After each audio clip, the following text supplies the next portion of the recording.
മറ്റം മേതൃകോവിൽ മഹാവിഷ്ണു ക്ഷേത്രത്തിലെ പൂരാഘോഷം വർണ്ണാഭമായി.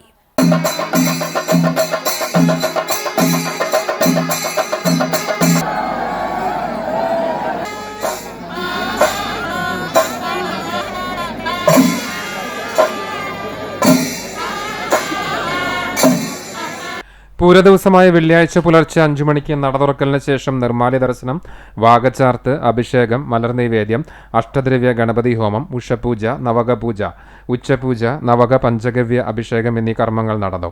ക്ഷേത്ര മേൽശാന്തി അങ്കിത്ത് പാണ്ഡെ പൂജാ ചടങ്ങുകൾക്ക് കാർമ്മികനായി. ഉച്ചയോടെ പ്രാദേശിക കമ്മിറ്റികളുടെ നേതൃത്വത്തിലുള്ള പൂരം എഴുന്നള്ളിപ്പുകൾ ആരംഭിച്ചു. വൈകിട്ട് 6 മണിക്ക് ദീപാരാധനയും 7 മണിക്ക് അത്താഴ പൂജയും നടന്നു. വാദ്യമേളങ്ങളുടെയും നെറ്റിപ്പട്ടം കെട്ടിയ ഗജവീരന്മാരുടെയും അകമ്പടിയോടെ എഴുന്നള്ളിപ്പുകൾ വൈകിട്ട് ക്ഷേത്രാങ്കണത്തിലേക്ക് എത്തിച്ചേർന്ന ശേഷം വൈകിട്ട് 6:45 മുതൽ 7:30 വരെ നടന്ന കൂട്ടിയെഴുന്നള്ളിപ്പിൽ മൂക്കുതല അപ്പുമാലാർ മേളപ്രമാണിയായി.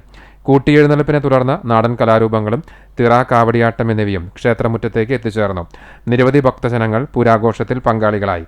ക്ഷേത്ര കമ്മിറ്റി ഭാരവാഹികളായ PS Sunil, PV Girish, KC Bijesh എന്നിവർ അടങ്ങിയ കമ്മിറ്റി പൂരാഘോഷത്തിന് നേതൃത്വം നൽകി.